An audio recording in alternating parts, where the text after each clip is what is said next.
Right. Klloo. That was god damn it. Why is the internet shit? Well, I was happy for a moment, because usually it takes me longer to go through YouTube and Twitch and make sure everything's correct, but now we're dropping frames. Uh, well, it's Aussie internet. Nothing I can really do, fortunately.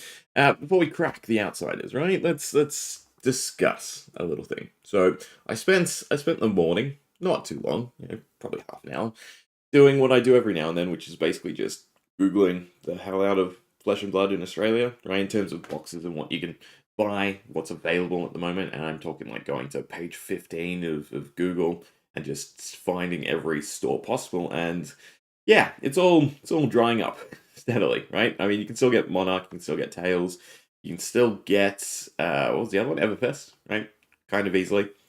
Arcane Rising or Welcome to Wraith, you can find a few boxes, but they'll be, 200, 250 plus, which is, I guess, okay considering how old they are as well, right? And then you've got Uprising a little bit, Dynasty Outside is definitely gone, right? The Outsiders box actually, yeah, I was half tempted to buy a History product box, but then I remembered how much I dislike History product, right? I don't care for the white border cards, I don't need any of the white border cards, so rather than that, they had an Outsiders box, so I thought that was a much better pickup, right? Dynasty, sold out. Bright Lights, heavy hitters, right? They're still pretty much abundant, right? I would assume heavy hitters will drive eventually, right? Maybe with the recourse of Mastery Pack Guardian. If we get Savage Lands, if that is the final set of the year, heavy hitters should be, somewhat in support of that, right? So maybe it'll start to dry up. Misfound, still a little bit here or there. Rosetta's definitely drying up, right? At least I could find a few boxes last week or the week before, but now it's really hard. And then obviously the Hunted is just gone. And then pre-orders for High Seas as well is incredibly sparse, right? So yeah, if you haven't got them in, I would suggest if you really want it, get it in because most places will be sold out from the jump, right? Anyway, we have Outsiders crack. So Outsiders is actually the worst majestic rate, right, when it comes to a product so far. So it's 1 in 5 rather than the standard 1 in 4, or nowadays, with it split between the expense not being 1.59 and 1 in 12.5, which again still works out to better than 1 in 5. But still, outside is nice, right? There's some goodies. I mean, even the marbles are sparse, so there's actually not that many goodies, but the legendaries are nice, right? Redback Shroud is the what's the Vambrace one? That's the worst, right? But either way, it's Outsiders. We like cracking packs, so Outsiders it is. Alright. What are we looking for? Well, a Codex. Codex would solve our problems because I have 2, and then I have a marble. And then I have my marble to keep. So if we can find another regular Codex, that would be lovely. Because then I have my proper playsets. Down Dirty is start though, so Majestic on top is definitely nice, right? So Down Dirty, interesting card, right? Because it's the popper from Arsenal, which is nice, but it's only 2 block. So in all other situations, it's not that fantastic. So a Majestic on top, again, 1 in 5, so we're looking at, 4 to 5 to 6 with foils in the box. But on top is nice, right? Just the 3 marble chase with Fable, and then just Majestics as well. So even comparatively to Dynasty or Uprising, this was kind of a step back, right?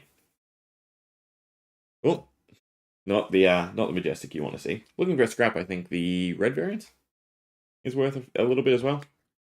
And you can get Cold Claw Silverwind Shuriken. For some reason, my brain goes that's in Dynasty, but no, it's in this. I'm also maybe missing the Cold War slot, right? Because is it with the equipment or does it replace a token? I can't remember if that change was from Outsiders. Probably do this a little bit slower. So I'll check the equipment just in case, because it's been a while. Red Hurls is also something we should pull out, because they're nice. Right. I think that's it. Red Hurls and looking for a scrap. If we see another card that comes to mind, I'll mention it. Razor's Edge, I guess, right? No. Yellow? No, not Razor's Edge. Razor's Edge red, and then it's yellow for the -1, right? Another.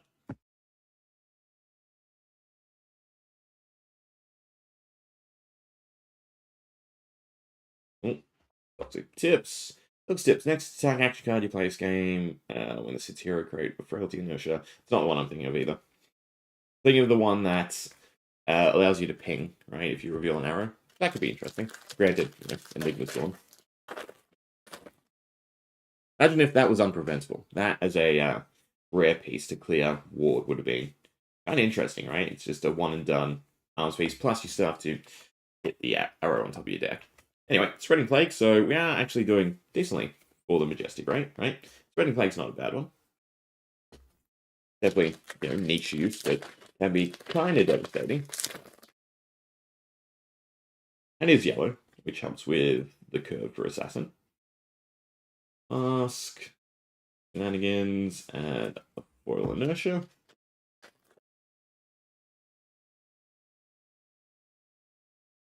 Anything? Oh, try check it. No. I should just look it up. Concealed Blade Foil.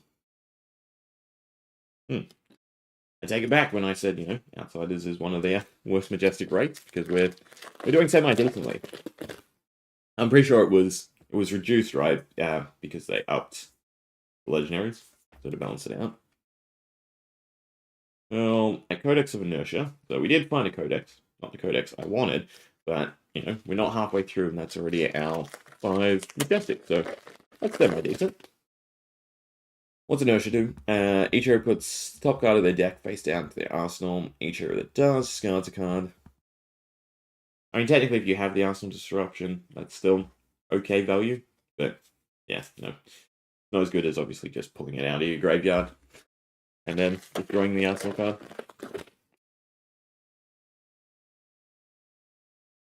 Razor's Edge.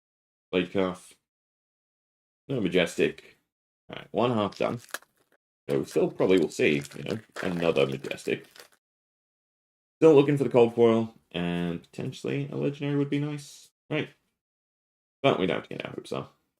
Reality Trap. Cold Foil has to be the middle card. Does it say? Was this the set where they start replacing the... Because this was the where we're up to 2 tokens, right? But again, I can't remember if this was the set where the chase card replaces the token. Or if it was just 2 tokens to accommodate, draft and sealed. I check the middle. Looking perspectives.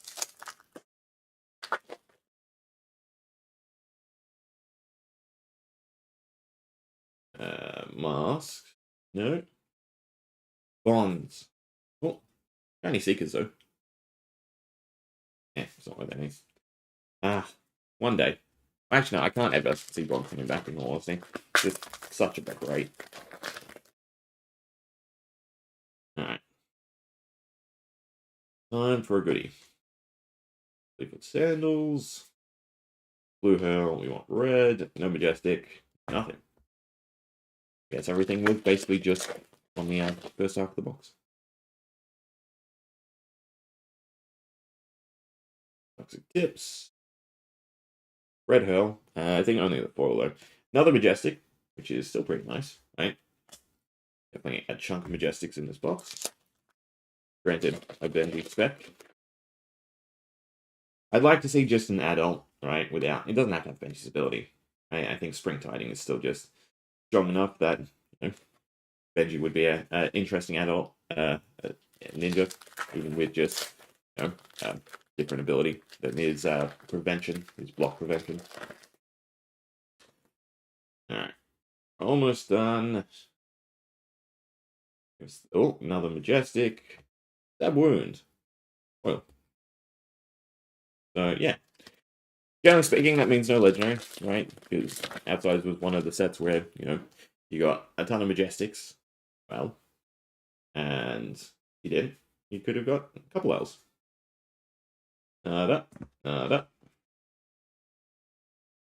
might have to dig through the cold foil, although if I've missed it, that means it's probably something not fantastic. Silken Ghee. A Shakedown, so, yep, just a whole heap of Majestics in this box. Let me get this part out of the way. I always put it on my right-hand side, right? Which is my dominant hand, which makes it absolutely annoying once it gets high enough. Malicious Manifestation, Red Bonds, if only, and Lucky Last.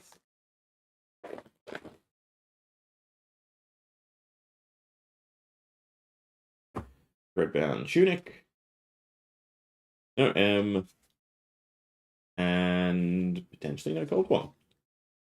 Still though, nice handful of Majestics out of that. Back down, Stab Wound for a foil. Wonder with Purpose, Codex, Steel Blade for a foil, Sweating Plague, Silver Shuriken, and Down and Dirty, right? So how many is that? 3, 6, that's 8, right? And again, bad rate 1 in 5. So yeah, still that's a nice box, right? It's a Codex, not the Codex, but it's a Codex. So yeah, still the chase is what we chase, right? Generally speaking, I like opening the majority of my cards, so yeah. Anyway, that out of the way, let's talk reprint. So I don't really have a whole bunch of things prepared in terms of assets, so we'll just go the collector's page for that, right? The print run page actually, and we'll use that as our sort of medium for discussion. What am I changing? That goes away. There we go. Okay, so total numbers is the first sort of big assumption, right? Because again, we have Uprising within the 200s still being accessible, whether or not you factor that in as Dromai Gorn, so the desire for that product isn't as substantial. Fae being middle ground, right? Versus Dynasty with its abundance of chase, lower print run, right? Same with Outsiders, abundance of chase, lower print run. Means that, the ballpark currently to get rid of everything is between, say 200 and 170, right? So again, bright lights, niche set, so even if it's around the same 170, 180, right? Again, highly niche, highly undesired. Same sort of with heavy hitters. I can understand a lot of people not really being super excited for it, even though it's, Roots always been kind of popular, Warriors always been kind of popular.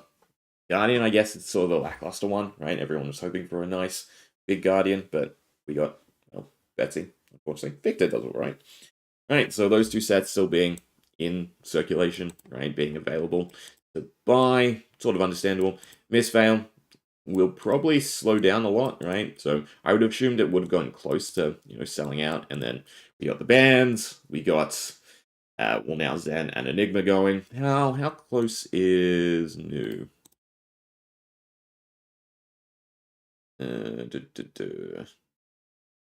Yeah, still semi-decent, right? I guess depending how she performs into the high SEAS Heroes, maybe she still goes by the end of the year, or maybe she escapes by, right? Aurora's the big one that's going. Is a whole nother sort of discussion. But in that sense, if we say, we're currently at the 200s for, say, Rosetta and the Hunted, maybe 225, 250 for high SEAS, that's still already selling out, right? So we're still in that era of growing pains, but that's, back around this ballpark. And yes, tens of thousands do make a big difference, right? Again, Everfest is still easy to find, right? Tails, definitely. Monarch, definitely. And then Welcome Wraith through Crew, dried up, or find it at the higher price point, right? So, print run wise, growing pains still. But the bigger catalyst is what is being printed, and to that extent, how is it accessible? Again, going to something like Shelter from the Storm, being this high-value generic that, again, functionally does something. And we've almost seen a decent generic in every set, right? So, Lion Strike, Command and Conquer, Snag, I guess? Exude or Nourishing. Did Tails have generics? That I can't actually remember. This round's on me, I guess, would be the big one from Everfest, so I suppose those three are sort of, lackluster. Uprising. That all you got? Am I doing well for memory? Dynasty, no generics, because it was, a big supplemental set. Outsiders. I don't think it's standout generic, right? Codex is the big one from Outsiders. Dust Till Dawn, Warmongers? Yeah, Warmongers and Truces Rosetta, right? I always get them confused. Bright Lights. No generic as well. Heavy hitters. There's got to be something. Mistbow would be weakest link right now. Then Rosetta, Truce, or Call the Grave because of its speculation for gravy. That's climbing, right? And then Hunted, Shelter from the Storm. And we'd expect something big in Pirate Town, right? And at the very least, reprints. So whether it's Codex, which makes sense from a price perspective, again, generic should probably be the height, right? So having a dual class card, compete out generics or anything like that, either speaks to the popularity of the classes, Assassin and Ranger, or just speaks to how much of a powerhouse the card is. Because, well, Assassin is performing, right? Ranger's still not huge. Yeah, obviously, Codex is still high demand, right? And it will probably be workable in Puffin as well. Not Puffin, Marlin, right? So reprint-wise, the thought is either in Line Strike or what did I say? Codex Frailty. But I could also see them going with something else, because there are still, big cards. Line Strike has definitely fallen off a decent chunk because it is powerful, it is flexible, but it's not hugely above rate, right? It doesn't do something in the same extent as like Command and Conquer or Shelter from the Storm or Weakest Link, where they are sort of the pinnacle of not only just the current power of Flesh and Blood, but also having a very dynamic effect to go along with it. So Line Strike does make sense with the thematics that we're seeing, but it could really be anything. Again, going over the card numbers and what's being showcased already, right? The legendaries that appear in the gold pack, the treasure pack versus in sets, right? It does leave one reprint slot for the expansion slot, so again, Codex or all. Inline Strike is the big current thought. But the big thing is, to me, right, history packs or, a second printing or just a curated set of previous sets is something that we will probably need to see at some point, right? Again, probably skip over Uprising Dynasty. Outsiders can sort of be tied into that, but then you've got, again, really standout cards from Outsiders. But then when it comes to the current block, Rosetta, Hunted, High Seas, I could definitely see them skipping the correct history pack, which would be what, history pack 4 or 5, right? History pack 3 would have been Uprising Dynasty Outsiders. The next one would have been Dust Till Dawn, Bright Lights, Heavy Hitters, so Mist, Rosetta, Hunted, right? But I could see them again roping in High Seas just because it does appear that High Seas will be heavily under printed to what its demand is currently showcasing. Whether or not that's just, again, huge speculation, right? And trying to flip. But yeah, history pack or some version of a reprint set for sets is something that I would highly expect, but it still brings us to the big situation, which is mainly just generics, right? I should have, no, not cards. I should have a generic Majestic list. Yeah, beautiful. Right, so what's currently? Obviously, Shelter from Storm, Warmongers, Command Conquer, and the Weakest Link, the big four. And then Light Strike drops off, Call the Grave, Premeditates from Outsiders. There we go, that's the big generic from Outsiders. That's all you got from Uprising. Sensor from Dust Till Dawn, Snag Crew. Right, does this showcase adequately? One from each set? No, Warmongers and Sensor, both from Dust Till Dawn. But still, right, generics are always going to be this big factor when it comes to what we kind of really need in a reprinting sense, right? How expensive should a generic be compared to class-specific cards, right? Obviously, they still get outvalued by something like Codex, but again, you have that whole philosophy. If I pick up my playset of Command & Conquer, yes, I've spent arguably more than, diving into specific Majestics for a specific hero, but I now have Command & Conquer to slot into a wide variety of decks, right? Which is definitely a valid point and a reason that generic should be more expensive than class-specific cards. Just whether or not the current, height of pricing is what should be, right? Or if things should be reined in slightly, right? Which is, again, a fundamental question of your public opinion. Why is my hair always so staticky? Look at this. So coarse. Anyway, yeah. So, personally, I would like to see a generic reprint, right? Some sort of curation or master set to pull generics, and that would be a nice way to get players up to speed. Because while the model of rewarding players who got in at X points and maintaining their cards is definitely a fantastic idea, does then penalize heavily new people getting into the game, right? Who want to play at a certain level and therefore have to shell out a certain price to actually pick up specific cards. Because again, with this philosophy, if you got your Command and Conquers and Arcane Rising, you're super happy because they were X card 20, 30, 40, whatever it was, and now they're double that, right? But that's my current feelings and thoughts, right?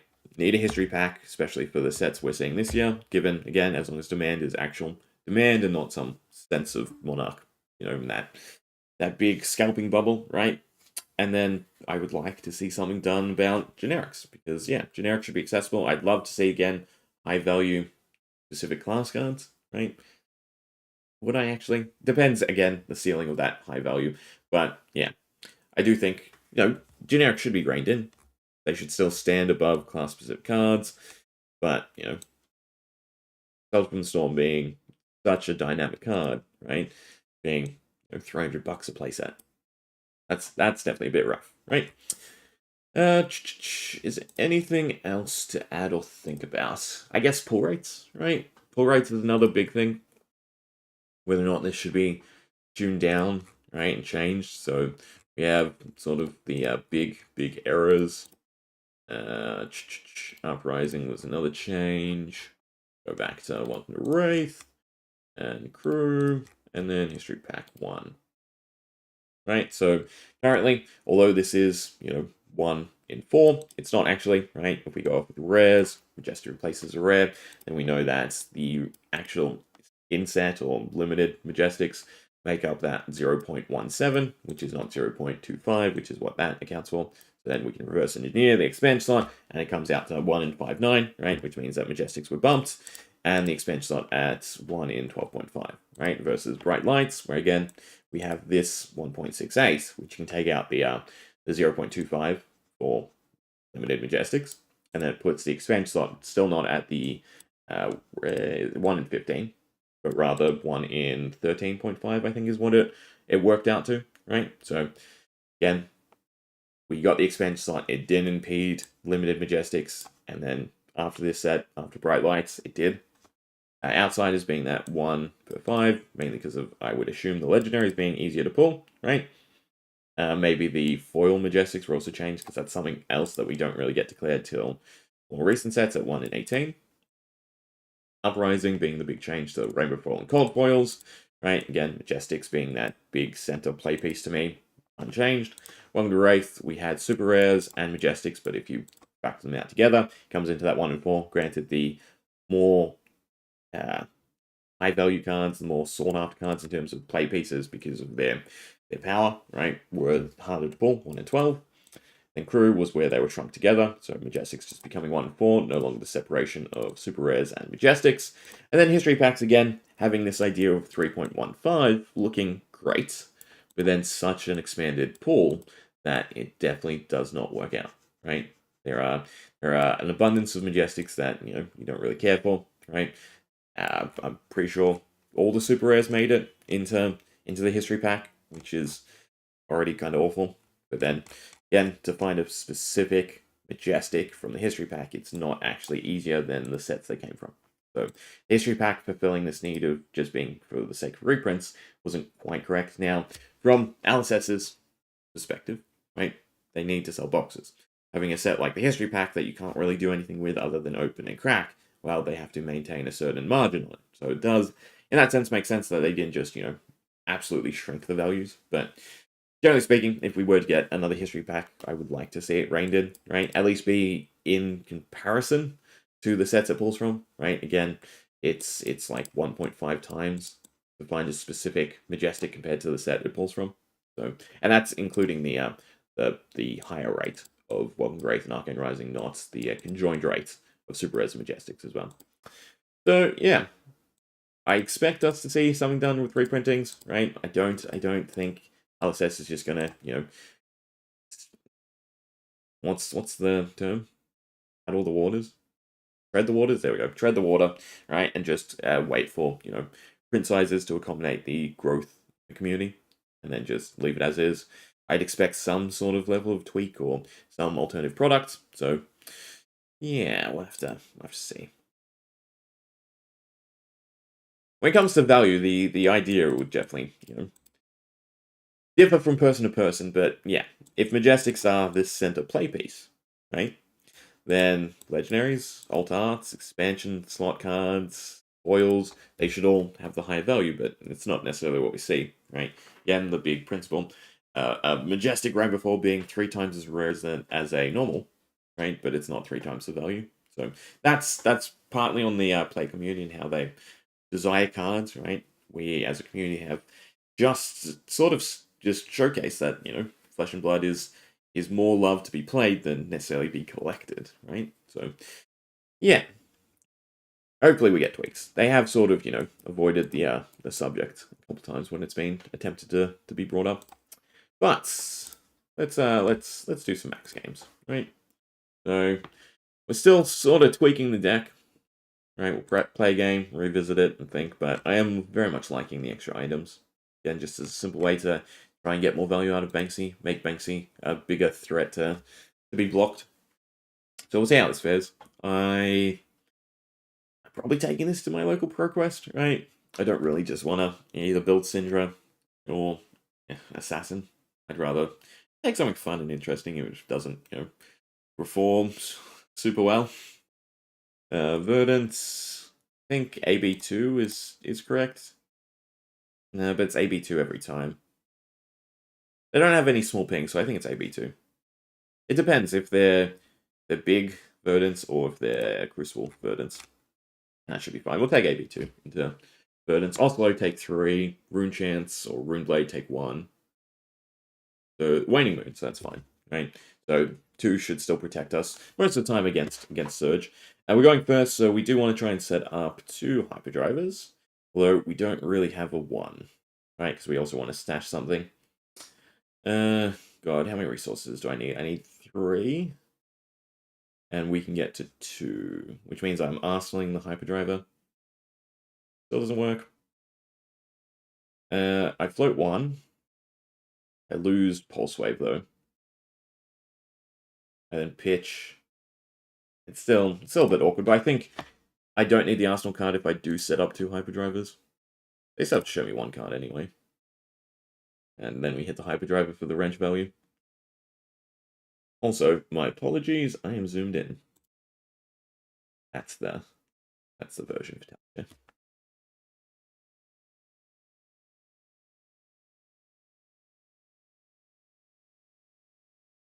So, yeah. Kind of makes me want a wrench swing, which means I could pivot. Can I pivot? Yeah, because I'm pitching the throttle, stashing the Hyperdriver. Depends how many cards they alleviate fan, because the chip damage is nice. Like, with 2 cards back, is it worth going for the wrench swing? That's the conundrum. Either way, it's Techno Foundry Heart. And then it's the Hyperdriver. Crank or not to crank? 2 cards left.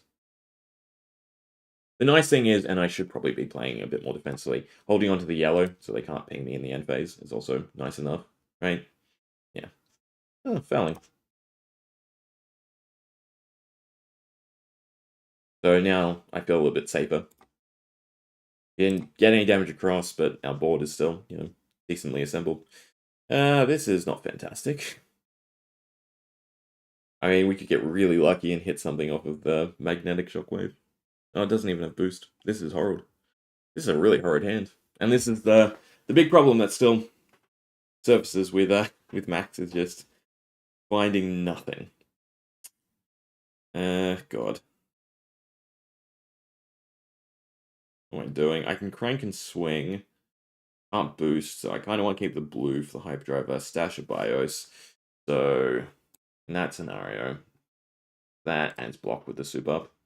And just galvanize and avoid damage. Yeah.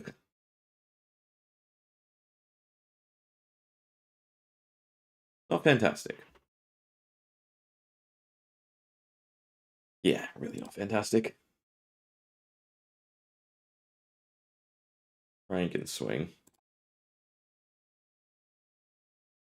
The one resource floating hurts.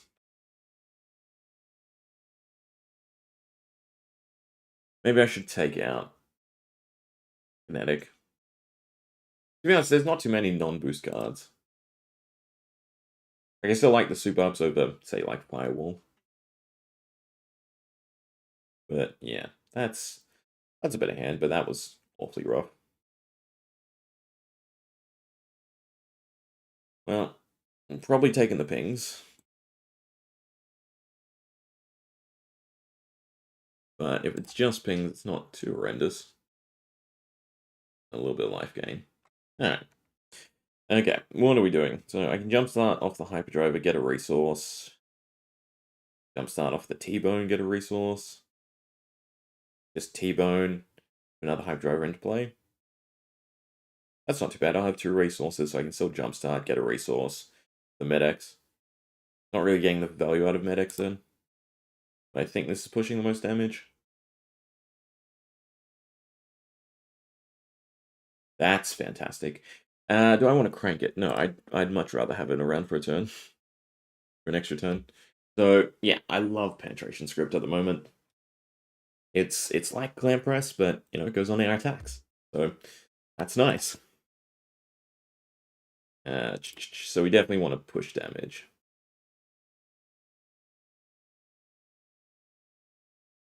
Means we're definitely playing the red, not going for max. Put that into play. Crank it. Jumpstart. Good old 6. So I guess we're stashing the Med-X and I'm just wrench swinging. So we can get another Steam counter on the Penetration Script. That is lovely value. Although we didn't hit a Hyperdrive, so it's only a 3. It's still better than just pushing the raw damage. It should help us stabilize and then slowly get ahead of them. So we're taking more ping damage, which isn't fantastic. They like their hand. And they have enough earth, so I'm thinking it's either another felling or a plow. If it's a plow, I should obviously play the Med-X rather than stashing it. Comes in as a 5. I have no item in play. 5 next turn would be so good, though.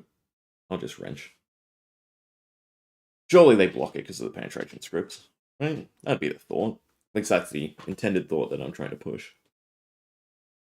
Ha! Look at that. It was a plow.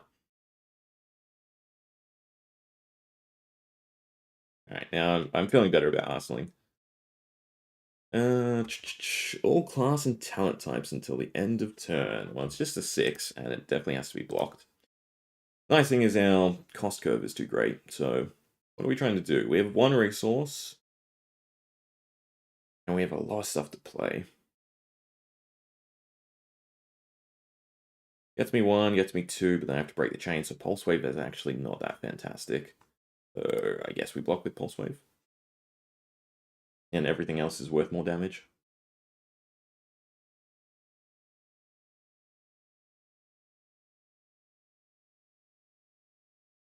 T-Bone, boost. That's 2. No, that's all 3 Pulse Waves gone. That's a bit rough. Now, the correct thing is to Med-X from Arsenal next, right? Because that might force their hand. If I commit to Med-Xing, then I'm not swinging this turn.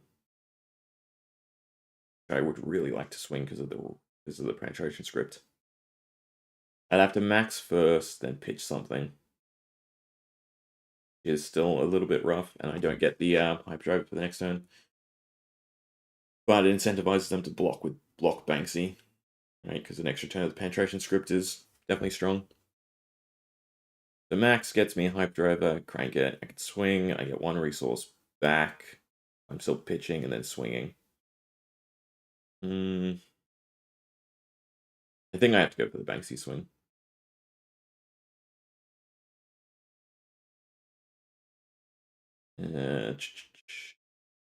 pitch the other medics. I'd rather just stash the 5 in case they do deny the penetration script.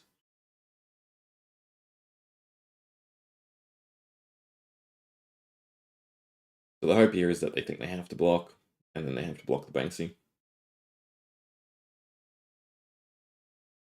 It's a nice bluff.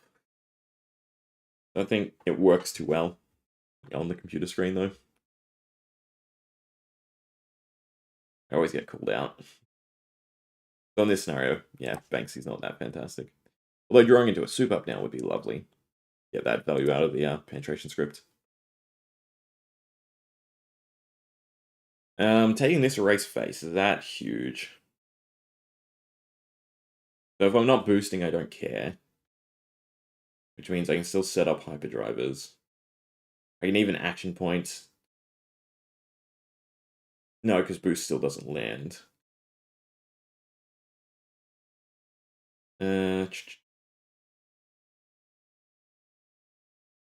Correct call. Exactly boost, so BIOS is worthless. I guess it's the block 6 and just send the zipper hit.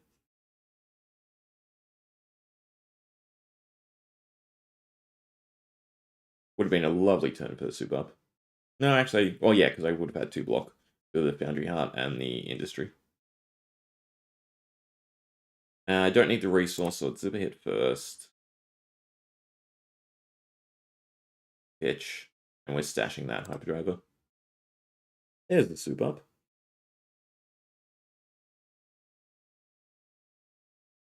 You're getting low, which is what we like to see.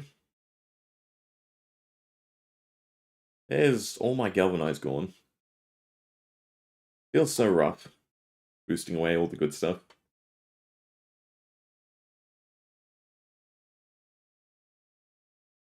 Alright. Plow under. Channel. 8th of Flare. Yeah, well, it's waning moon, right? So it's 6 into a 8. So I should, really, prevent some of it. Problem is we're all reds. I'm also at 34, so taking 14 damage, putting me to 20 with them isn't horrendous. They also have to pitch for the waning moon, which means they don't get an arsenal card. They could technically plume. Oh, that's the wrong one. What does plume get them? 1 cost, so they have to pitch a blue to do an extra 4. Still not horrendous damage. I'm gonna say 0. I'm gonna let it just be the waning moon. Oh, no, it's snapback. Yeah, I guess it's still comparable.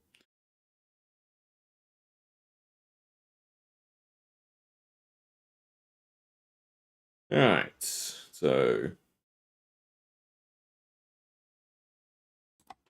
do they lose the channel? Do they forget to play on? No, it's first turn anyway, so they don't have to, right? Anyway, beginning with their phase. Let's expedite first. What can Heist hit us? Heist can hit us a penetration script, though. It's still expedite first. Is it? The throttle throws me off. Maybe I should have pitched for 1 damage that would have prevented 2.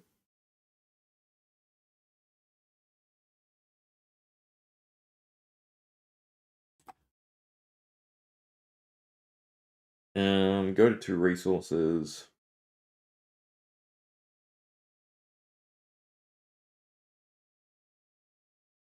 I can zip a hit. If I go to resources, I can play this. Zip a hit, get 1 back. I still have to pitch. I'm still out of it for Banksy. But trying to land the heist, I think, is worth more. And I still set up and get to the 1 extra resource to Banksy. It's a really awkward hand. This is why I don't like the high cost cards. So either way, it's Foundry Heart, right? Because I know I'm short on resources. So with the 2 resources, that gets me back to 1. Then still have to pitch. That gets me to 1. Still I have to pitch and I can't.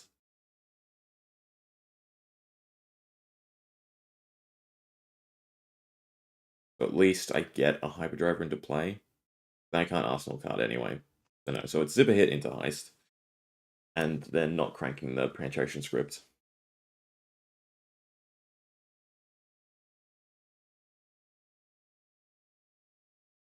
This is still worrisome depending on what they draw. But hopefully the heist is a big enough threat.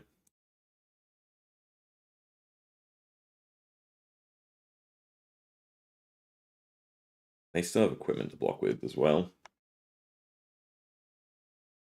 But it should be because of the penetration script.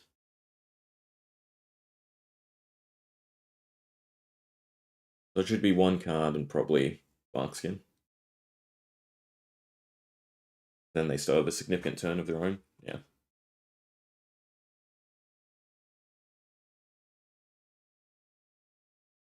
Alright, draw me a blue.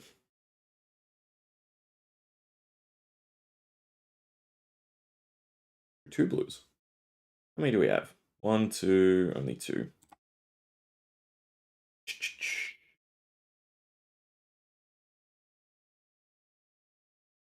What else can they do? This is just damage, isn't it? So I should probably give up the penetration script.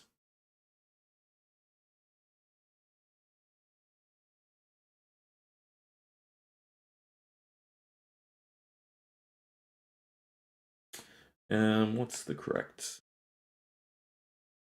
I put that into play first. I lose both, but I get 2 resources back. So pitch 3, go to 2, go to 1, go to 3, which means I can still swing. And accomplish the same thing out of order. Pitch this, go to 2, right, go back to 3. Still swing and keep it in my arsenal.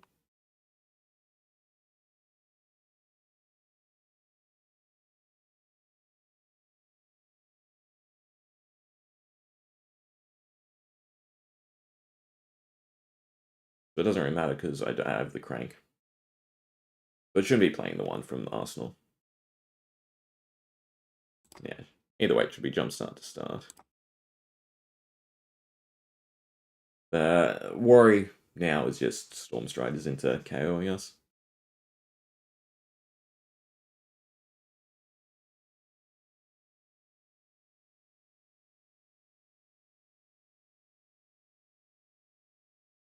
I go to 4. 4 doesn't matter.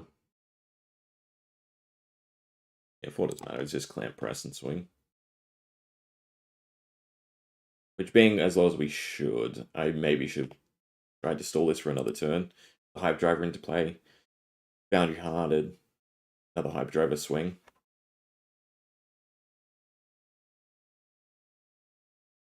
And then I would have had the blue for the end step. Which would have been the better call. Boosting this also would have got me the Hyper Scrapper, which is something I need to remember.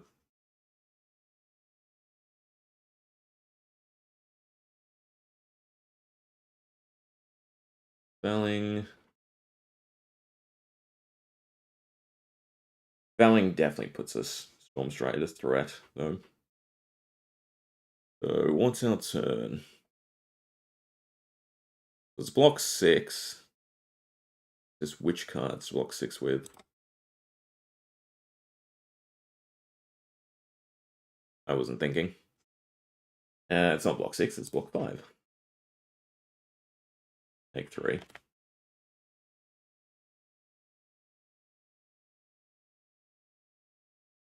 Now I should try and keep the blue.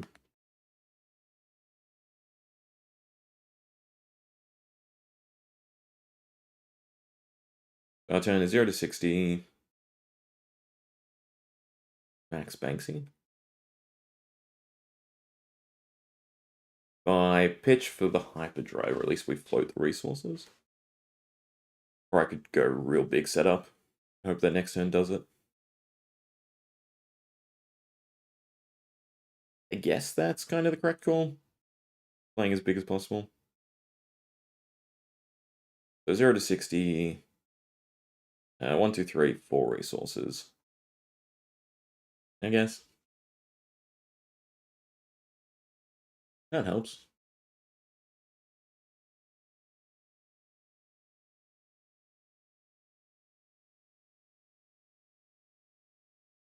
That's a good sign, although it doesn't take much, obviously, for Storm Striders to KO us.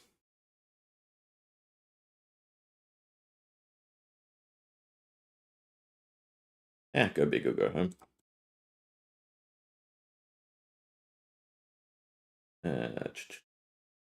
Rank up. Yeah, go big.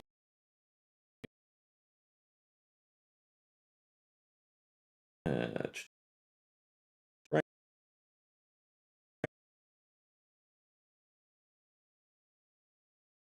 Give it a second.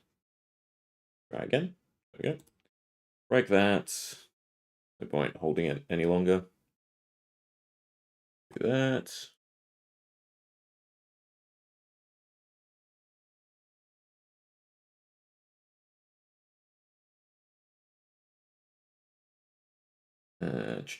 No to that one, and swing. Storm Striders? That would have been the time.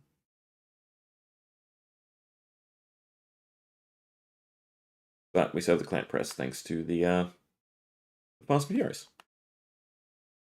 Not a fantastic hand for it, though.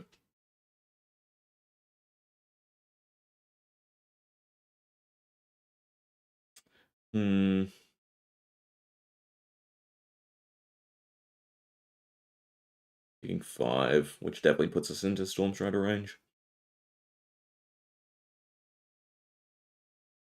The Clamp Press tick is what's annoying.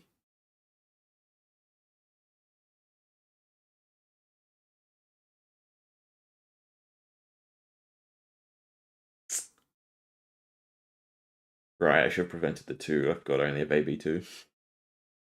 Ah, Storm Striders, Storm Striders.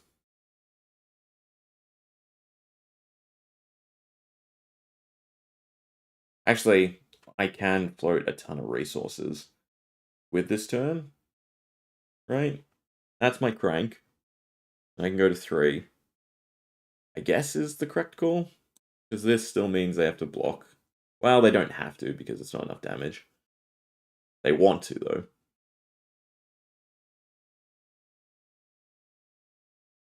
Beautiful. I'm going to stick it on the Boom Grenade because I think that's more threatening than the Clamp Press. And they still have to block Banksy. Well, that makes me feel stupid. Ah, thank God. I thought they were just going to take the Boom Grenade. Okay, so I don't think it's Storm Striders. Still could be.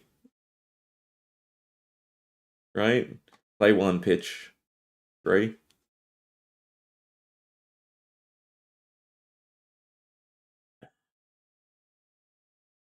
Boundary Hearts.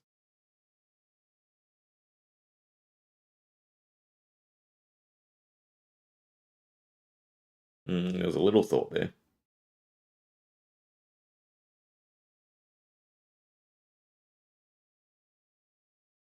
I'm going to keep 2 cards, with the thought being that they think I have a blue to pitch.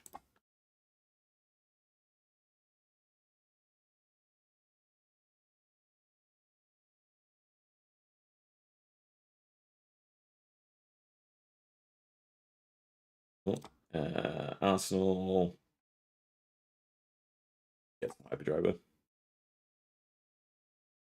Alright, Seal Street Hoons is nice, but unnecessary here. We have 2 resources of generation, which pays for the heist, but also doesn't.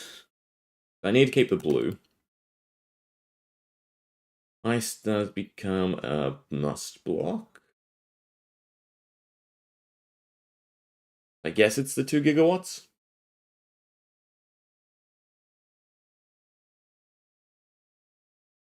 Resources are kind of going to waste. If only I had a 0. Gigawatts 2 block. I just realized. So that ruins my whole turn. I can get away with that as a 4 block. I still don't have the resources to heist. Well, this turn has just utterly screwed us.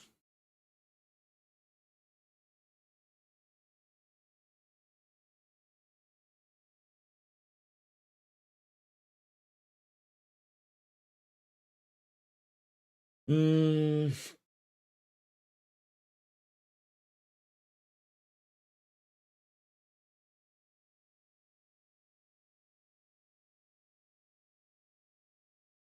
There's literally nothing I can do.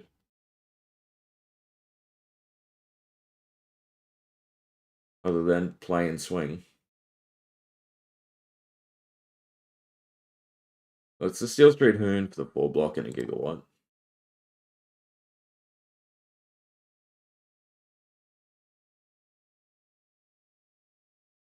I should keep a Hyperdriver.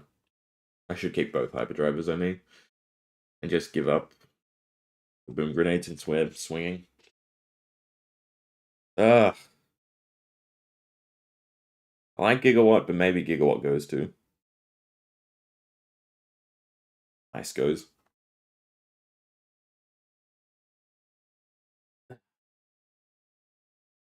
This is a loss at this point, right? Because it's just their turn into a full hand. Makes this horrendous.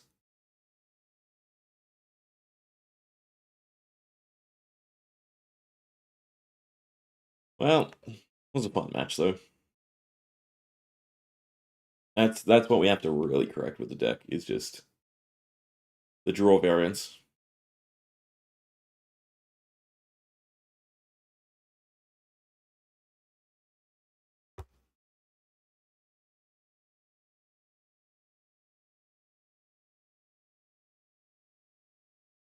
Interesting. So Stormstriders is gonna do us in. Guess we have an abundance of resources, yeah.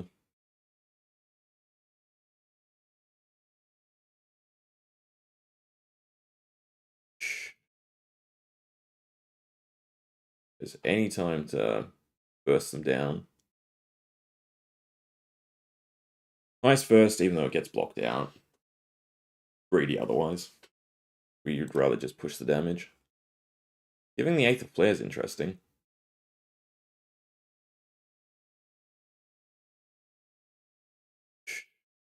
I suppose I should still just go for a wrench swing, stash the card.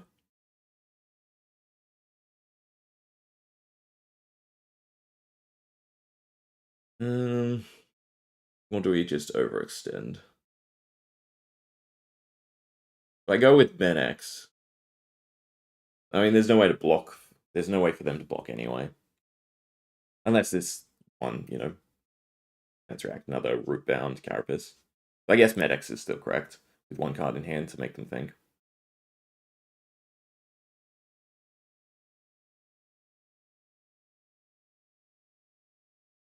Damage. I'm going to send the 4. This doesn't do me any good in the arsenal.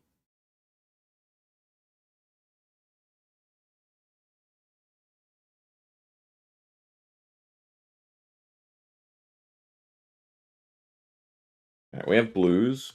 Nice. And big attacks.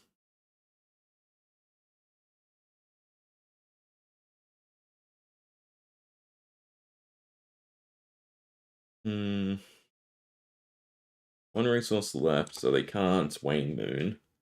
So it should just be the 3 block. And then we pressure them down with damage. And I still have pitches.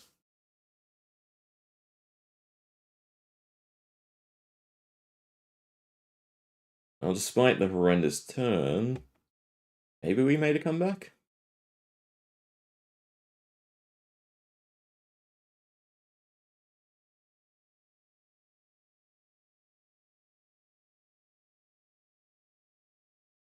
They have it. Accounting. They might have it. Either way, the thought could still be just play something. They get the life off Ring of Roses.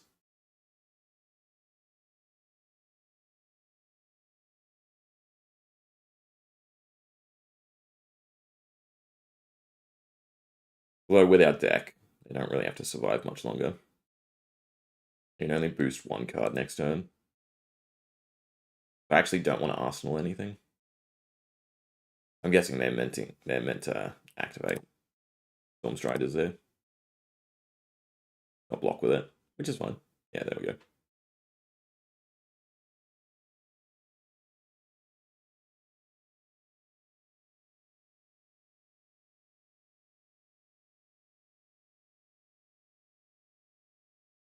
Does that matter? They get the life back, and then they can deal 3 damage. So it's 4 in total. I think no. No, it doesn't. Right, the surge doesn't matter. I'd rather prevent 2 against the waning moon.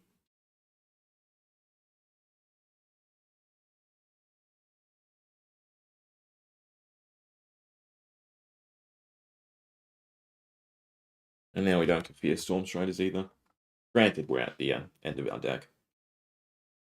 So if it's not this turn, it's next turn.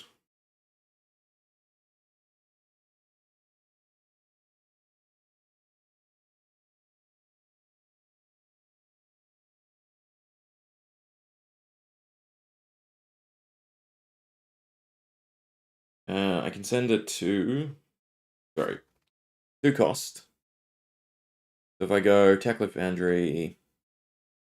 I think we can get over the top. They go down to 1. Depends if they have another card to play. They do, they have a snapback. Yeah, so nothing I can do about that. Bet 2 and lose. Oh well. So, yeah, we need to... God, the heist is just nice because, well, it becomes a must block with the style of deck we're running. It gives us those really, really bad turns. The other option is to throw in more blues or yellows to help us out.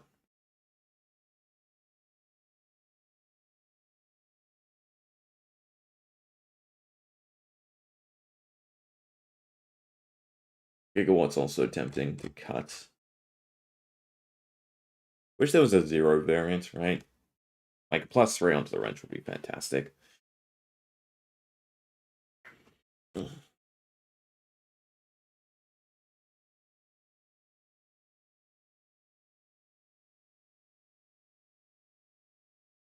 What would I put in instead of gigawatts? Recharge is only 2. I guess we go back to one of the 0 cost boosts. Help that along instead of the gigawatt.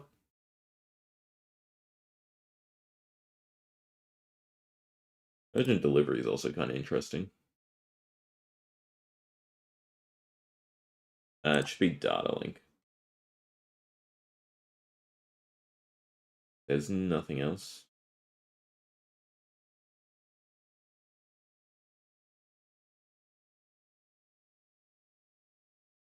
Another 1 cost. Trading a 1 cost for a 1 cost, though, I don't think does us anything. Although I should also kind of be leaning into pitching more. I'm gonna maybe gigawatts. We just continue with aggro nonsense.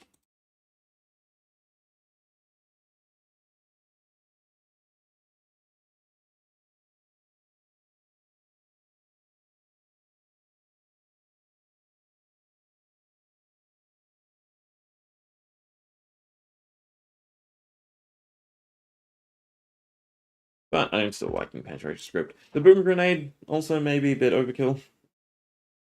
Maybe it's cut Boom Grenade. Still nice having a 0 crank to then just be able to wrench swing. And I think Boom Grenade on board makes wrench swing a must block.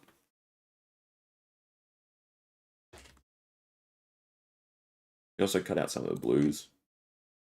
Ugh, I don't like our odds against Aurora, honestly. Am I on the right one? I am 1 AB. But going first is nice. This hand, not so much. I guess I might as well try and land the BIOS update. I still have to 0 to 60, which means I'm arsenaling something worse. There's no way for me to get rid of the resources, so I have to keep Shockwave. I suppose I could play the Shockwave. They're a bit antsy, I guess. I mean, they want to go quick. I am thinking...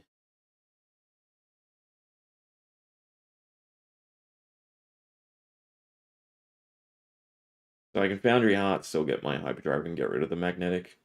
But it doesn't have Go Again.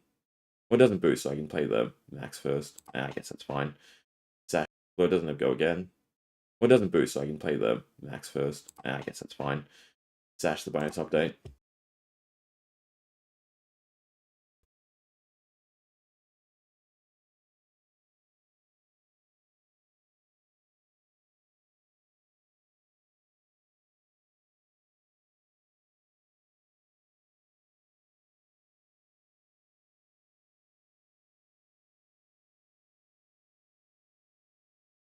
Well, I'll take some chip damage. Problem is, I do have to crank this one. Makes it a little below value.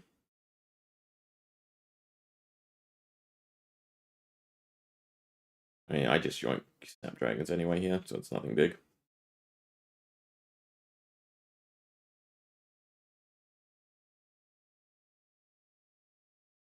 Had quite the start, it looked like. Alright, fun little Skazak. Alright, self's kind of nice, though. Do I need the Hyperdriver? That's my pitch ball. That gets destroyed. Everything else is kind of weak. I'd kind of look like something else.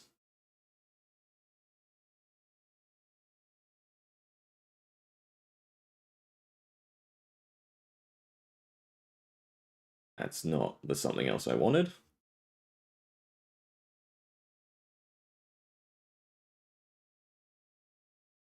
Though we are kind of close to Hyper Scrapper.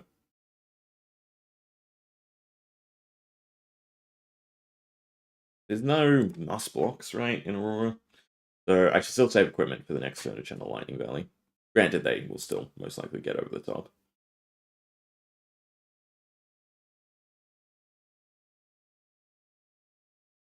I was really hoping for another boost. Still clear the arsenal.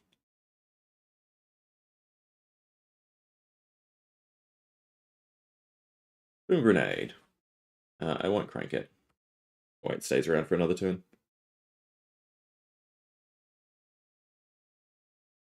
Or not.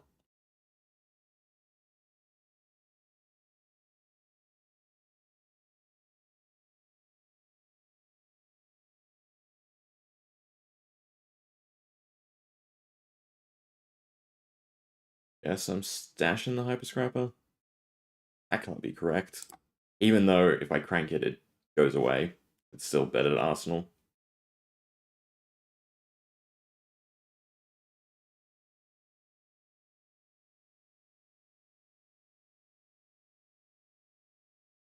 Yes, I do have the one.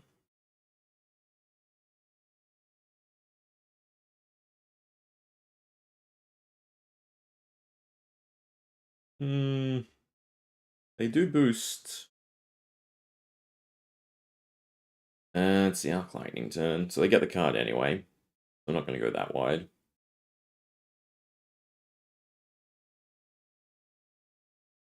I think we weather the storm and just see how much damage lands.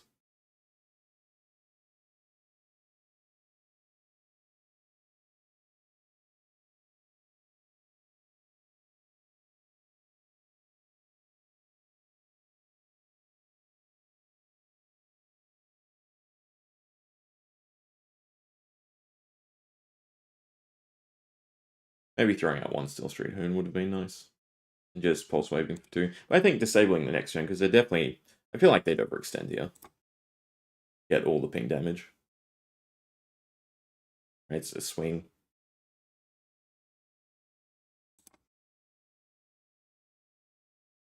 Maybe not. So they didn't want to channel Lightning either. Still, T-Bone's hard, because I can see them purgatoring. And the 5 first.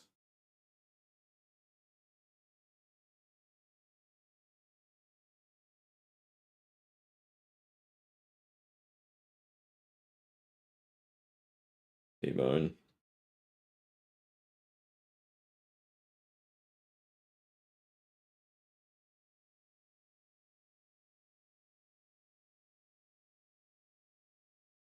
Oh, not the Purgatory. Alright, well, yonking a card is fine.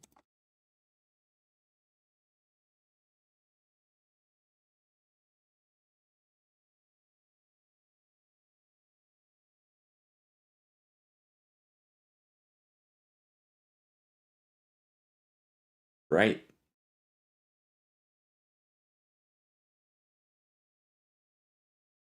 That's not what you want to see. Oh. Well, at least two of the cards they play is Channel Lightning, so maybe I can block out.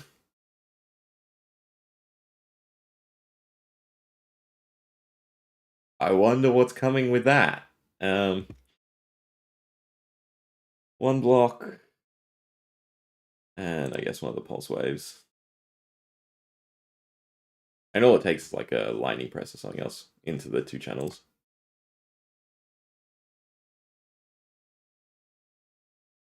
There's still the other one. Oh, that's wrong. Thinking I've got the other boots on.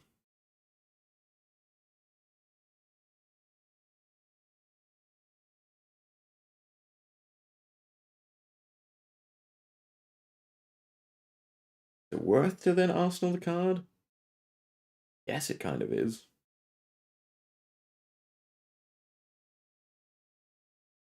What am I doing with my turn? Fast and Furious set up a Hyperdriver. Means we do know they have a Channel Lightning. Not fantastic.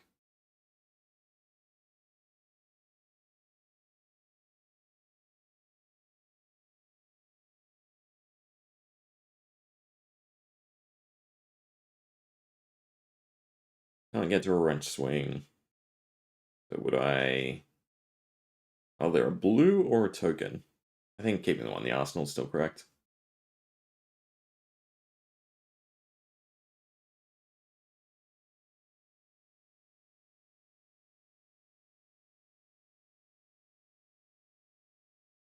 Do we have a strong enough turn to let the damage through? Because generally speaking, it's either we give up our whole hand.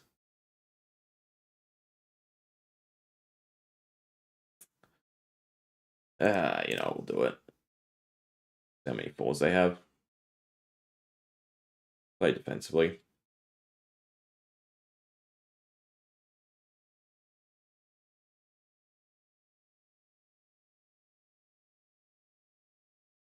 As long as we keep two cards, we can still max. There's Lightning Press anyway.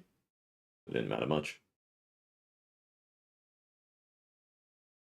Don't they have a Channel Lightning in the arsenal?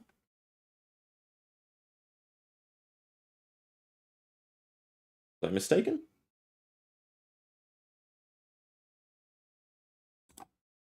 Oh no, they didn't play, they pitched it.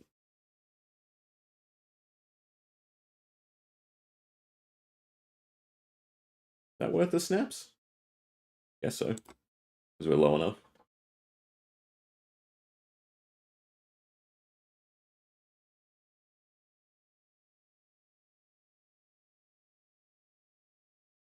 And do we gamble?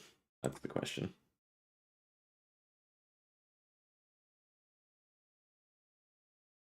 Either way, send one Expedite first, see if they block. Which I suppose means we're not gambling with the buyer's update. Although, the next card could be an item. In Purgatory. What would I rather cycle around?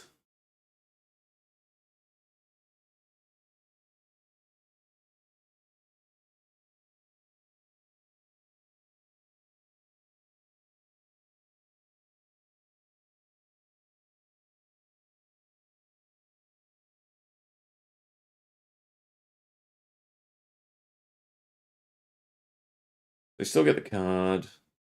They don't have the go again? We could blink from Arsenal, I suppose.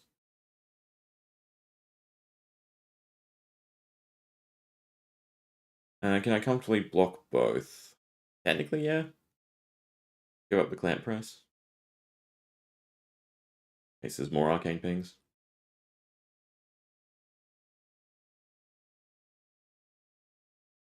And I suppose surrender the throttle.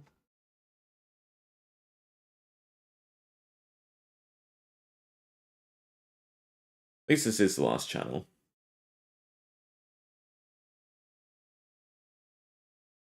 At least this turn I can hyperdrive a swing. Is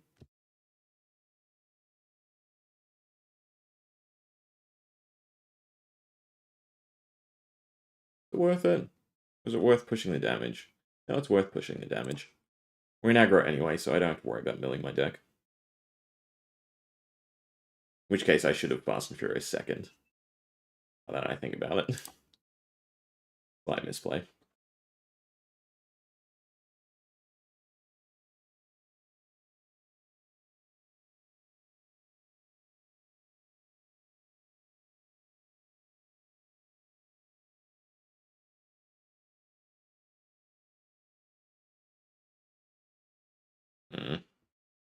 That's rough.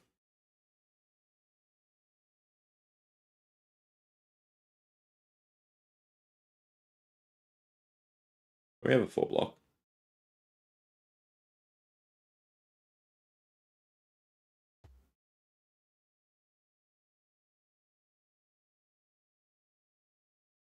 Top deck is a lightning press, so chances are they don't have one.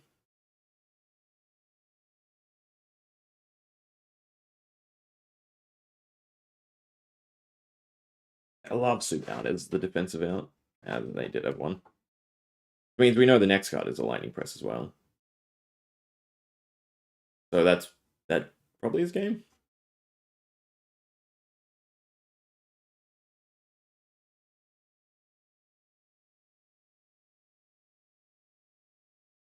So it's another 7 and 1 plus whatever other card they have.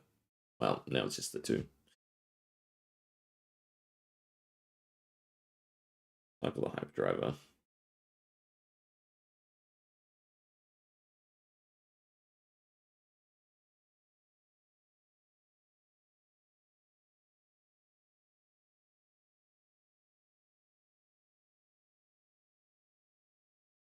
The problem is here they don't actually have to lightning press. I have to block at the same time. Means we're still probably out.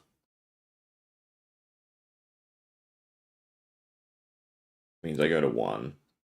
They do lightning press. No, I go to 2 if they lightning press. So yeah, they might as well arsenal it.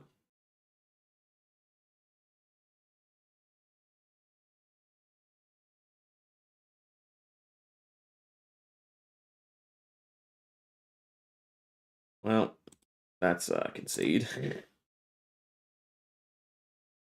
Oh, the downside of items. If only items had galvanized themselves, right? I think I'd still take that, even if it's shit and it's like destroy an item on board to give it 2 block. That might have helped. That wasn't so bad.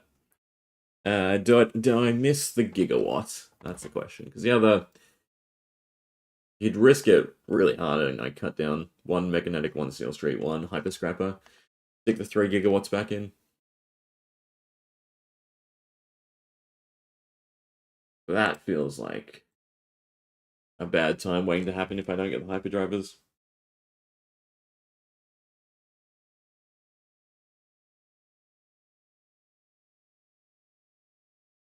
We'll try one more.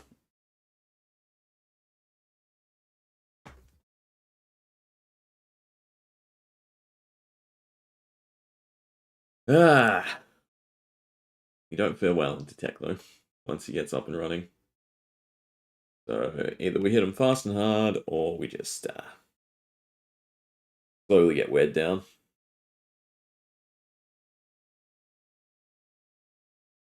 Just because they're bases, I suppose. I mean, we would have loved to go first, in all honesty.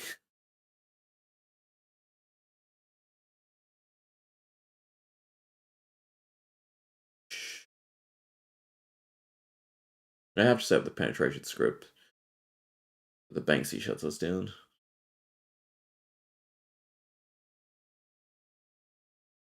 So I lose the hyperdriver. but I have to push damage. Why? Sorry, I'm thinking what I'm playing next, not what I'm pitching.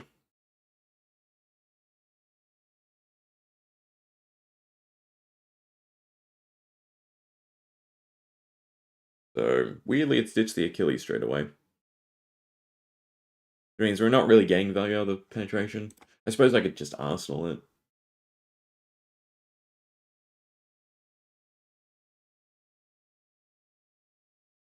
Yeah. Already the block on board.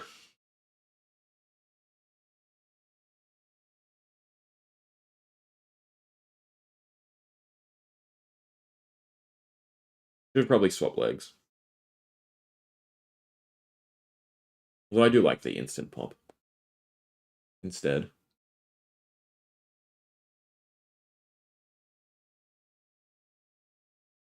I mean, we got like a T-bone early enough. We could screw them up. Double draw T-bone here would be beautiful. They have nothing. There's one. Only. Unless we save it, and then hopefully we can bait them into it. Save the equipment for what comes later.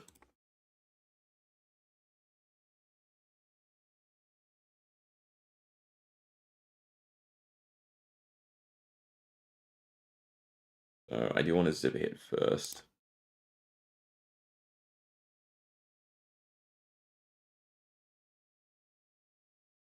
That'd be another chest. I mean, technically, they're still super tanky, even if we were to get rid of a slot. Well, actually, this is just bad, because now there's no way for me to close the chain and then reopen it. Unless they block with legs again. I Foundry Heart because I need the resources. I don't. And then we hope they block with the legs, because they can. Beautiful.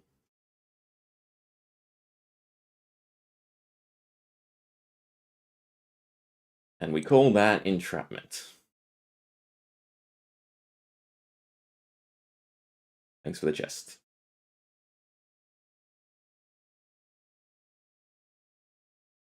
Wonder if that's enough for them to concede.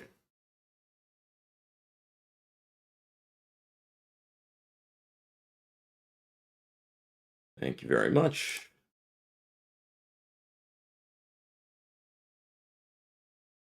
Wait, what?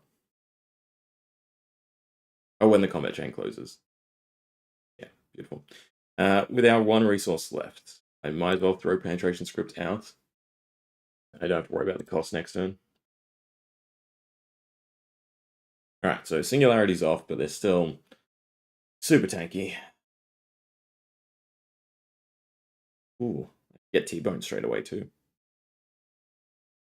I guess that's worth it.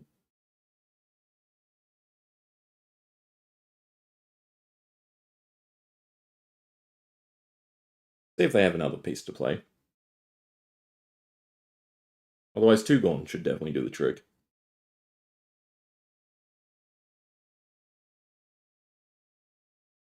There we go.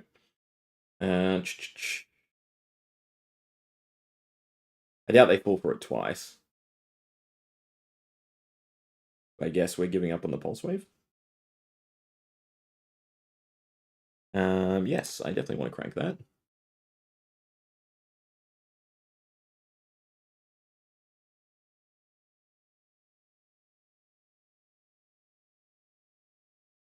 Plank read it. Because the correct thing here is just T-bone into pulse wave, joink their last card. Get damage across. Or stashing the T-bone is also correct. You can also get a counter on the penetration script. So it has to be Klloo.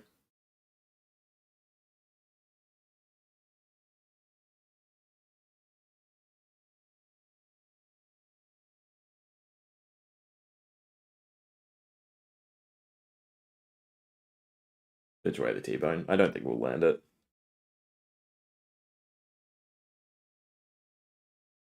That covers itself because the one we have.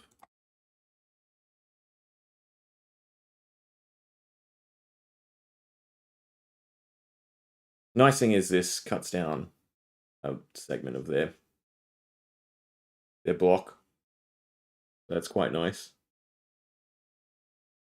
I mean, I assume they take Fabricate and can re-equip the chest. I feel like I could have bathed them with the T-Bone. Oh well, I'll take the penetration script. I didn't have to crank that one. Oops. My bad. Alright, first look at damage. Still going to be a rough game. Even with the chest gone.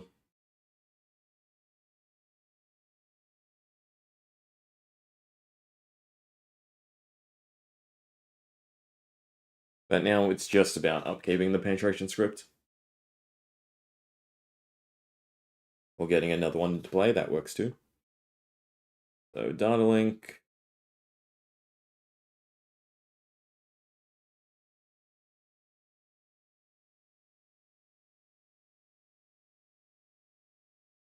Should have enough damage that we can eat through their hand.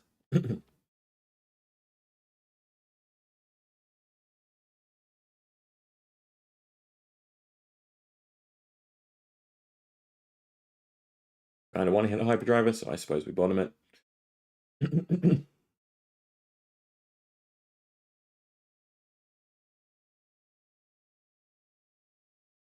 That's my crank for the turn.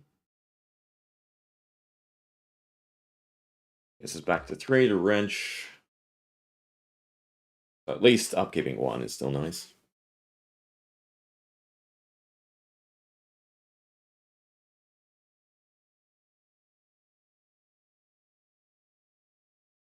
Good.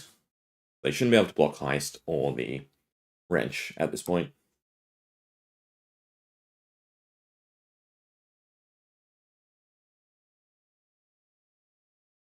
Don't have to crank. Don't have to crank.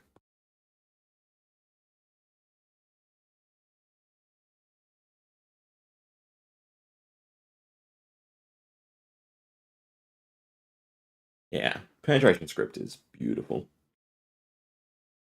Once it sticks.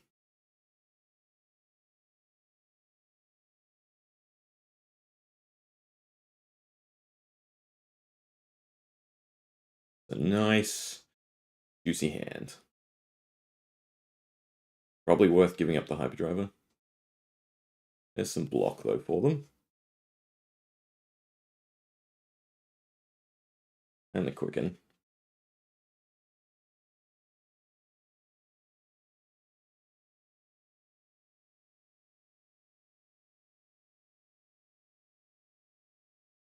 It should still be just pressure damage.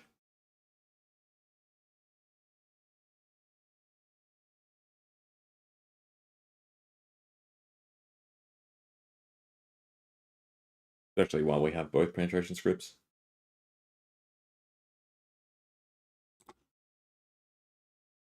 As long as we're getting over the top of them, we're happy. Also was on top.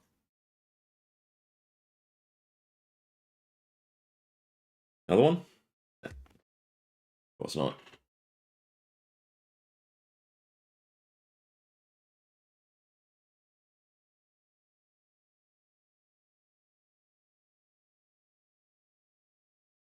And denying them playing the Steel Soul is also good. Because Steel Soul is the one that makes them super tanky.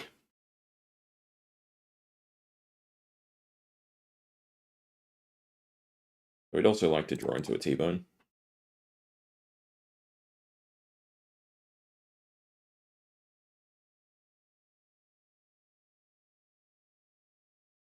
I get the counter, so I might as well save the 0 the next turn since we can't go as wide.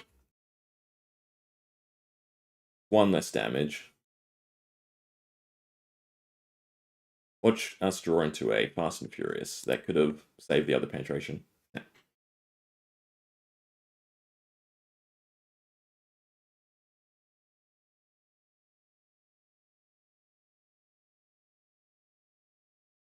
Should be fine. Rocket first. On top. Yeah! What we like to see. So we can keep the penetration script around. Klloo the helm. They can block with it.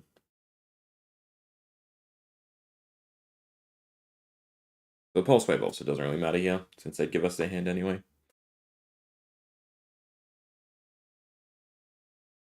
But chain-wise, it does.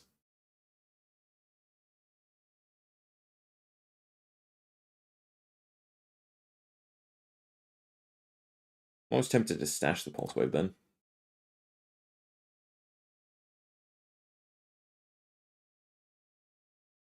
Yeah, because now the wrench lands.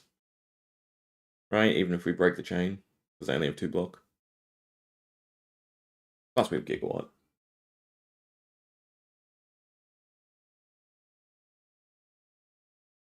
I would have landed a Fast and Furious, which would have been nice. Still an 8.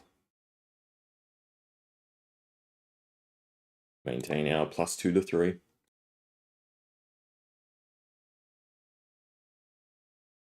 An Arsenal. How many do we have? We have 3. Beautiful. So we haven't boosted, so this doesn't matter. But being able to play everything else is nice.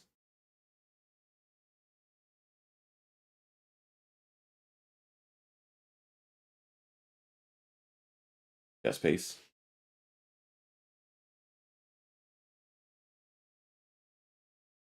Not the greatest turn to burst them down.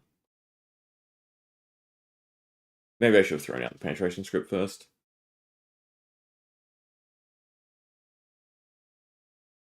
Because the hope is I can, Achilles play it.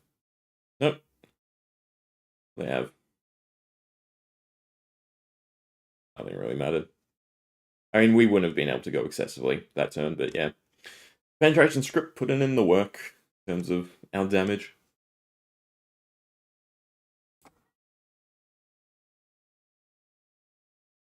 Still just the variance that really hurts it sometimes. Like that. With the blue, it's kind of nice, but you want to play the clamp press, I suppose. That's a little bit better.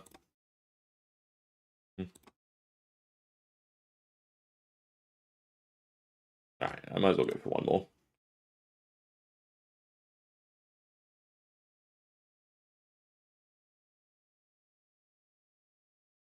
Click on to the heavy industry.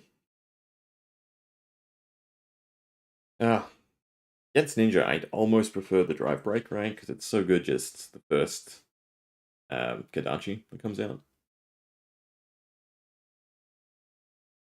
Maybe it's better than the heavy industry. Still take the Achilles for the arcane. I mean, there's decent times where the action point could salvage a turn for me.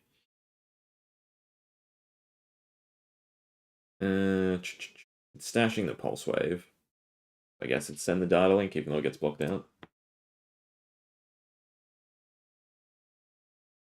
I really want to draw into a hyperdriver. I might as well send the sprocket as well, it doesn't matter. Can I go wide enough? Depends how much they block here. Because if I can get the wrench damage, I will crank the hyperdriver. I just block it out, so it doesn't really matter.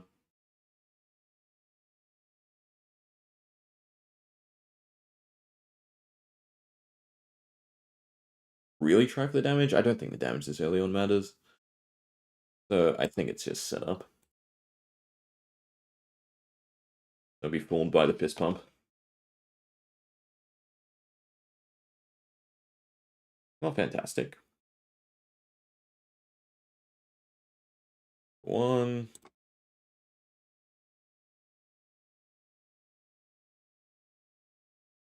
Take the 2. In this case, take the 5.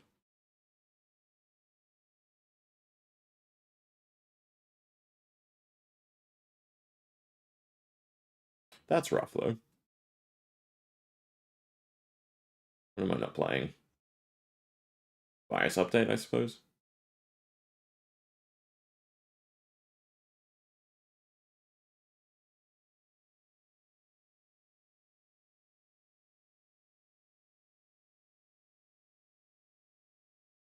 suppose it's worth. Still have a 2 and a 1 for the next turn, potentially. Oh wait, I broke up the chain. I didn't have to do that. Was he on hit? Did I have to do that? Ah. I forget things sometimes.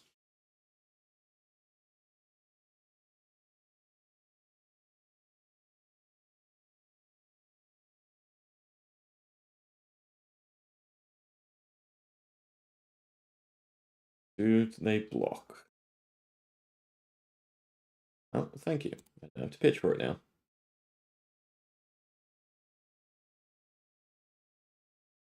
Do I overextend like they did? That's the question. I feel like no, I take my profit and I'm okay with it.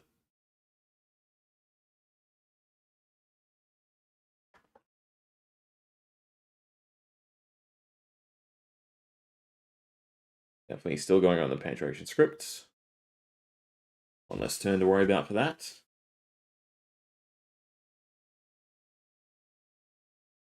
Still no hyperdriver. I guess we're giving a card. If I hit anything for the heist, blue hyperdriver. I think we cut that out cost-wise.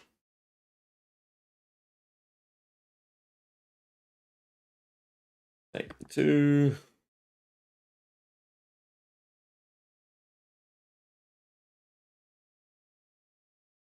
That's a fair call.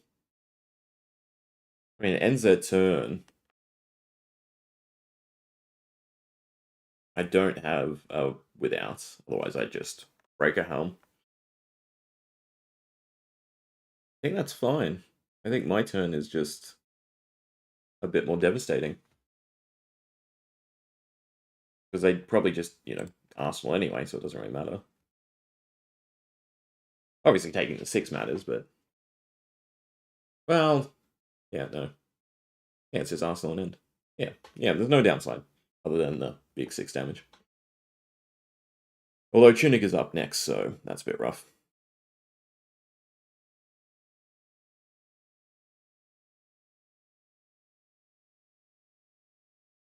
Trying to think if there's a rationale in the order. But not really, unless I can get them to block with equipment before the T-bone.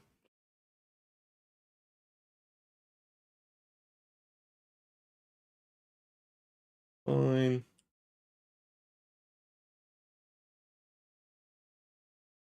I want to land the heist. Which means I Foundry Heart first. Then I go T-bone.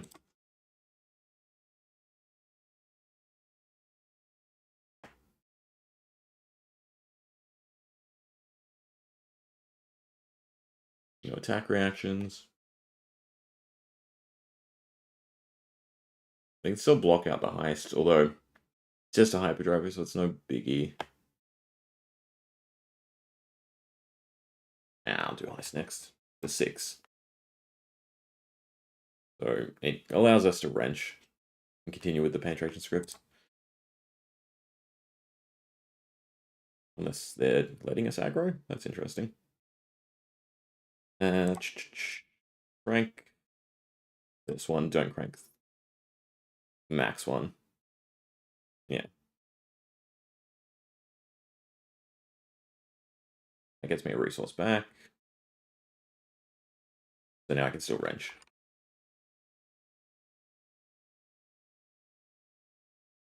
Oh, the blue, so they can't do anything.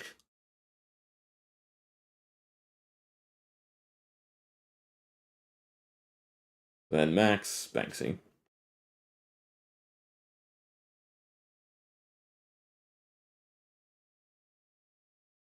And I don't have to crank. Beautiful. And the penetration script lingers for another turn, and we know they have Censor in their arsenal, which is definitely rough, but not horrendous. The Kadachi Censor would have been bad.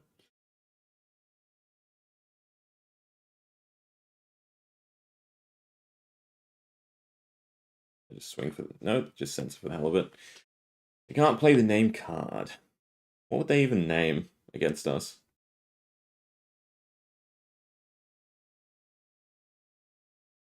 That's the conundrum, because that could mess us up. I'm kind of just curious to see what they name. I mean, Hyperdrive or Clamp Press? Either of those would be the big item.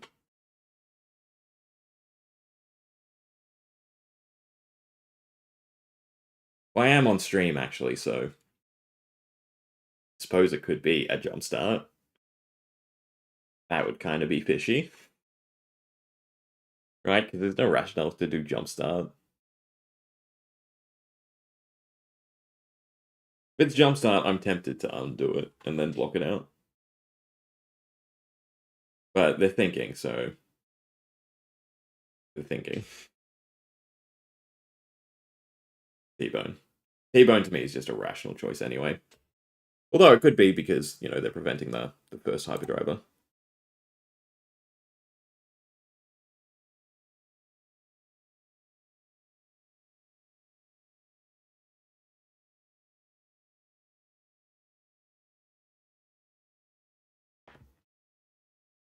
Take out damage. They want to keep their hand. Which means I do overextend.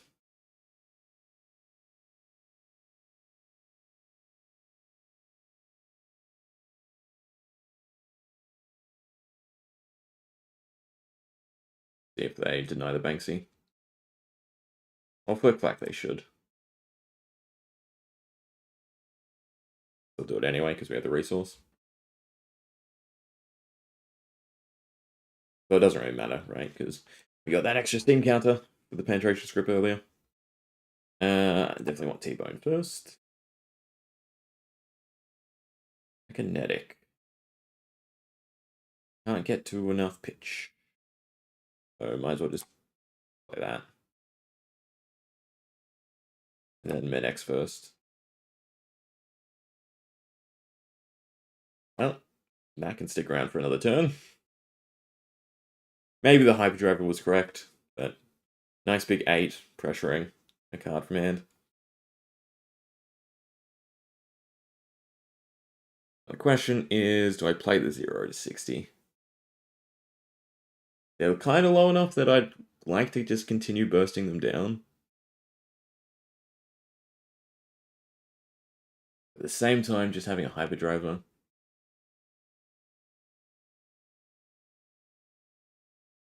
We'll go complete aggro. At 17. Next turn, everything pressures. Maybe.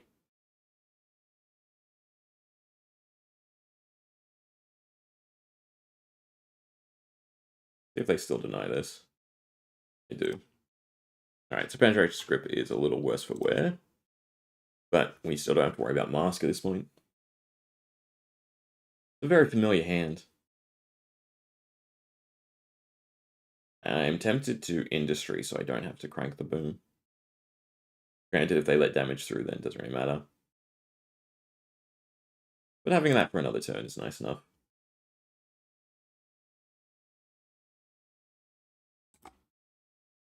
Hitting the penetration would be nice, although we wouldn't have.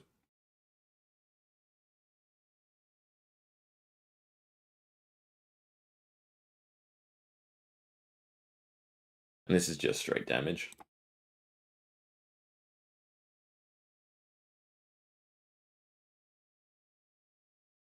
Question is, have we done the job of getting them low enough before they start coming back at us in full force?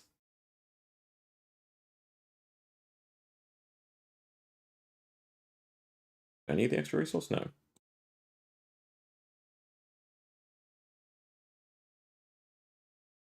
Has to be another block, surely. Alright, so penetration's gone. Fine. Now we have clamp press. Ooh.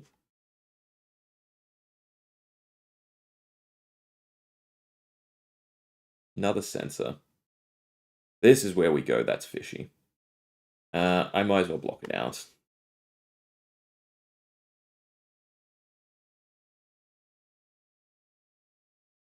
Eat the penetration scripts.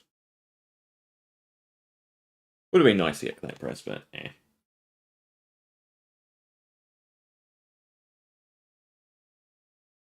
Still a nice amount of damage we're throwing out. Especially with the risk of the Boom Grenade.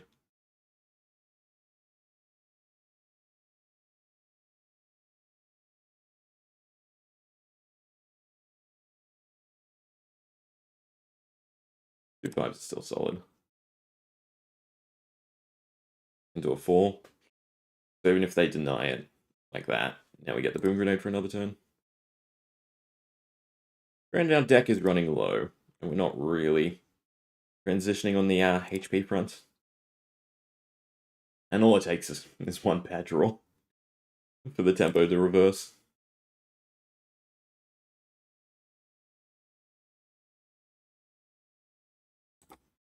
Alright. Show me good stuff. Yeah. That's decent stuff.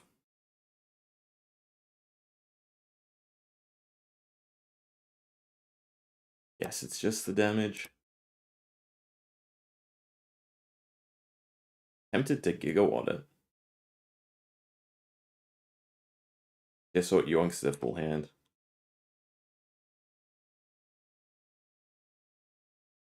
Right? What was it? A 9. So that's 3 cards. They can still deny the wrench. Yeah, that'll do it. 2 and a 4. Like, they're at 5, so that still would have been 4. Well, then I still get the wrench for the penetration script. That's kind of understandable. I mean, you can see to max, though. I get the Klloo. I feel like the Ira game you should have played out, right? I mean, eventually, all your block is not significant, right? Minus some, like Flick Flack. So generally speaking, you don't get to hold cards enough. Yeah, there we go. Winning with max. How about that? Anyway, I think we'll leave it there for today. Hope you enjoyed. Anyone hanging around or watching posts? Thanks as always.